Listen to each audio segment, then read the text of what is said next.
Welcome to a podcast about wealth and life. We all know that our finances play a big part in how we live our lives. In this podcast, the advisors from Foster and Motley share insights and information about investment and financial planning topics and how they connect to your life. Inflation is something of a big topic these days and growing.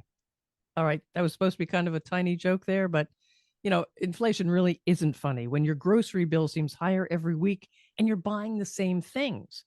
It also isn't funny when your 3% salary increase is wiped out by rent and commuting costs that climb that much and more. I'm Patrice Sikora with Dave Nienaber to tackle the puzzle that is inflation.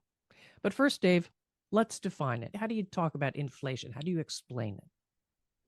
Yeah, it's good to be with you, Patrice. Inflation, as you just described it with your grocery bill, it's the price that items go up over time.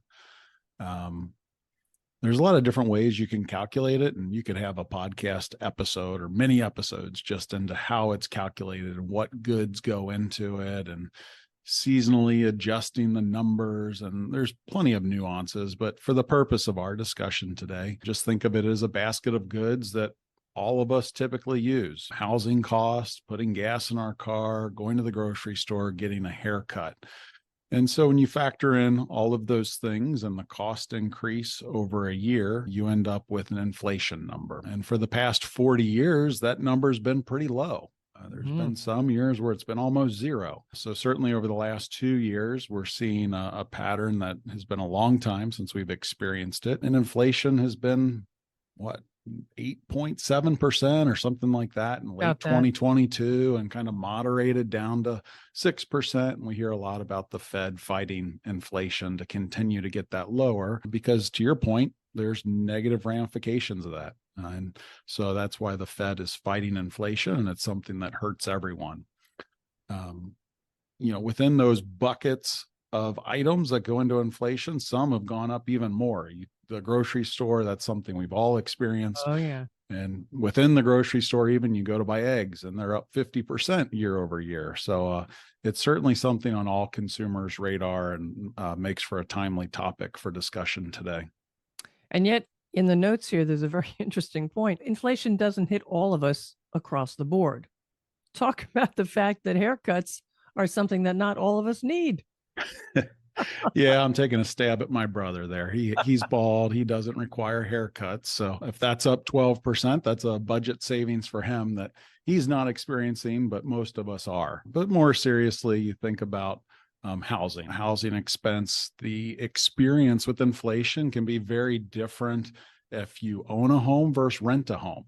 If you rent a home and your lease comes up and it's time to negotiate, that landlord can pass on those additional costs very quickly. And that can result in the pain of inflation being experienced rapidly.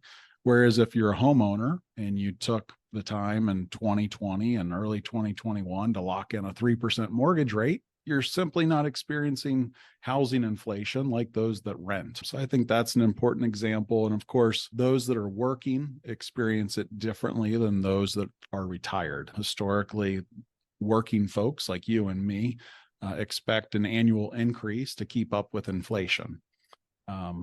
This past year, for a lot of folks, it did not keep up with inflation. If that was 6 and you're getting 3, well, guess what? You just lost spending power with your raise. Now, the flip side of that is in many years past, if you were getting 3% and inflation was 1, you were ahead of the game. But still, it's important for those that are working to experience or just fully understand the impact of inflation. On the retiree side, and more of the folks that Foster and Motley works with, even for a retiree, there's different buckets of income that experience inflation differently. Perhaps the hardest hit are those with a pension. There's fewer and fewer of us these days that have a pension, but for those lucky enough to have one, not all pensions come with an annual increase. Mm-hmm. So if you started out getting $2,000 a month 10 years ago, and we've been through a year with 8% inflation, a year with 6% inflation, all of a sudden the purchasing power of that pension has suffered dramatically. And things kind of even out here too. Social Security, there was a big hike this year, but for a number of years, there was little to no hike. Yeah, and the goal for Social Security is to increase around inflation. So to your point, Patrice, this past year, Social Security went up 8.7%. And that's the highest increase since 1981 when it went up 11.2%. For the better part of the last 2 decades, the average increase was up something like 1 to 3%. And there were even a few years where it was zero. Back in 2009, 2010, 2015, Social Security did not increase. But it's a bit of a double-edged sword because we all know that Social Security has its own issues. So to increase payments by 8.7%, it just brings us closer to the reckoning day of when we have to make some changes with Social Security. So true, so true. Now, investments. People see inflation. Do they think I should not buy anything right now? It's too expensive. I'll just take my money and put it in my little cookie jar. Well, the Federal Reserve's hoping some of that behavior occurs, right? So with interest rates going up, they're trying to cool spending, which in turn, the thought is that cools the pace at which prices increase. The trap that you can get into is if I'm just going to put money in my cookie jar, is that the $100 you put in your cookie jar last year is not worth as much this year because now that $100 cost 108 to buy something. So you've lost purchasing power with the cookie jar. So we could have an entire different episode, and I'm sure we will, on the investment ramifications of inflation. But the point I just want to make is it really requires a diversified portfolio. And if you leave the money in the cookie jar, you're just trading one risk for another, and you're trading market risk of your investments possibly going down in value for inflation risk, where you're guaranteeing your investments are going down in value. So now inflation does go up, it goes down, it's a roller coaster. Are we ever going to see the good old, well, I won't say good old days. I did say good old days of inflation when for some people, zero inflation is fantastic. But for other people in your investments, you're not getting anything. But back in the day, we kept hearing how things were, they were cheaper. You could afford something. It's all relative. It is relative. It's funny you say that because I learned about inflation at an early age. I just didn't know it was called inflation. So one of the things I think of is hearing stories about my grandpa telling me about buying a cheese coney for 10 cents. Patrice, have you ever had a Cincinnati coney? I have not had a Cincinnati coney, but I have had a chili dog, and I think that's what we call them out here. Yeah, add cheese on top and you got the concept. So growing up, he would tell me about how he bought them for 10 cents. And this was in a time before I had to worry about my calorie intake. And I just thought, wow, 10-cent conies, that seems like a dream come true. What I didn't fully put together at the time is that's simply inflation. Now a coney goes for $2.50, $3.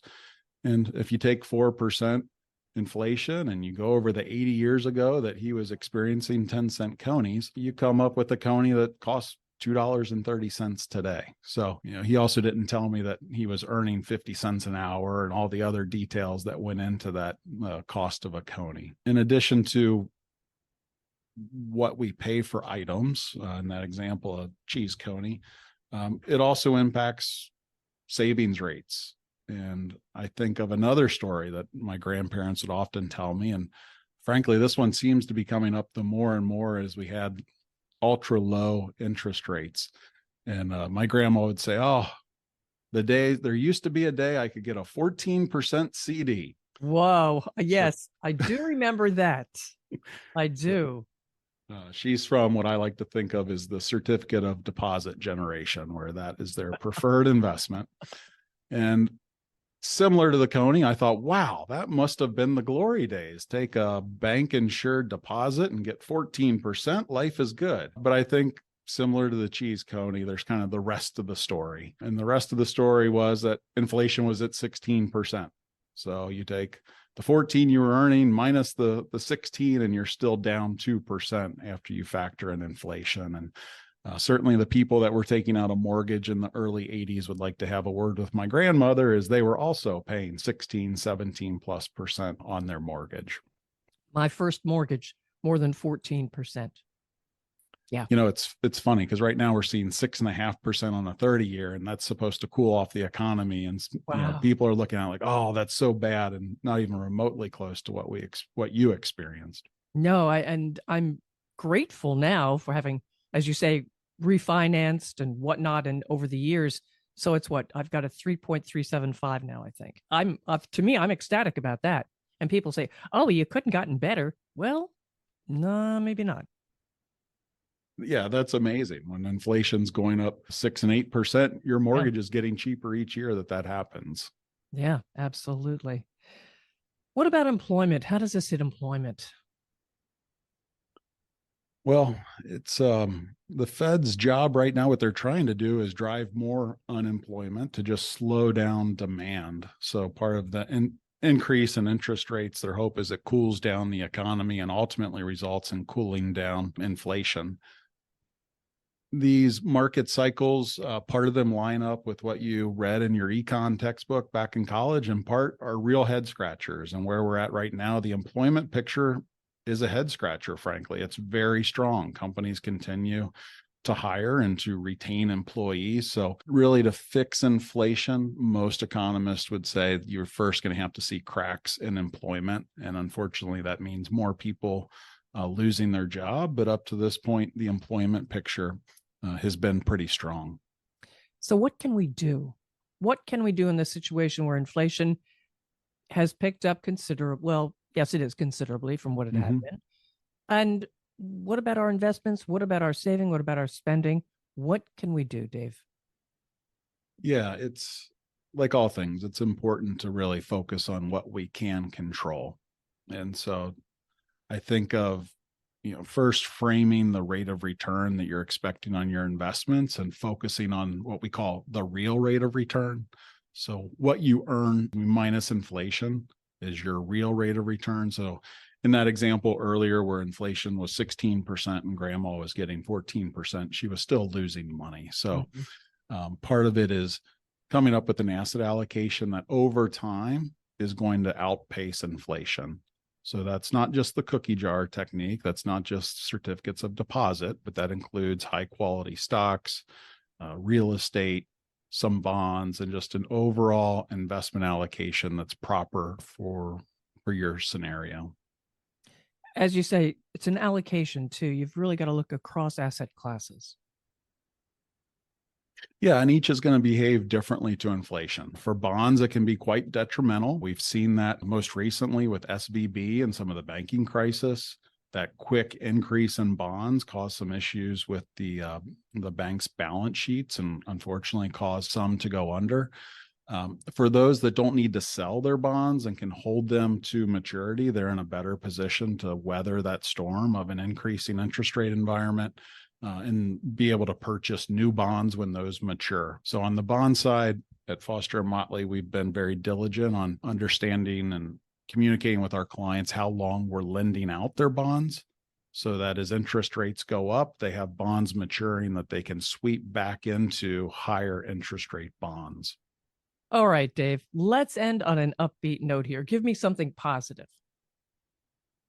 Well, you mentioned something positive earlier, Patrice, and that is your 3% and change mortgage rate is looking pretty attractive. And I think for a lot of our listeners that have a mortgage, that's a piece of good news in this inflation puzzle. So one day, perhaps we can tell our grandkids about that time we had a 3.3% mortgage rate and that the price of that actually was going down as inflation was going up. So there's always another side to the story, and that's at least one side we'll be able to share in the future as a positive of this environment.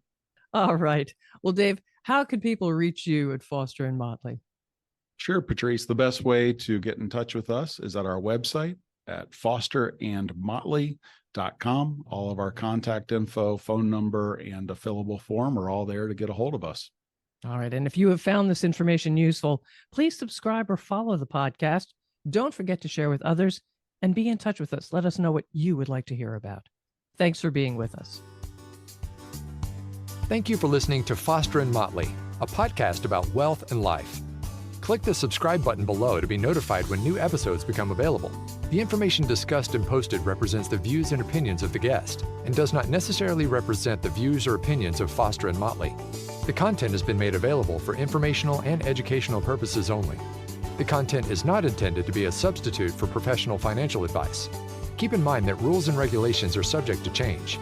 Always seek the advice of your financial advisor or other qualified financial service provider with any questions regarding your financial planning and investments. Foster & Motley is not affiliated with any third-party providers. Any mention of a third-party provider does not imply an endorsement of that provider. If you decide to utilize a third-party provider, you do so at your own risk.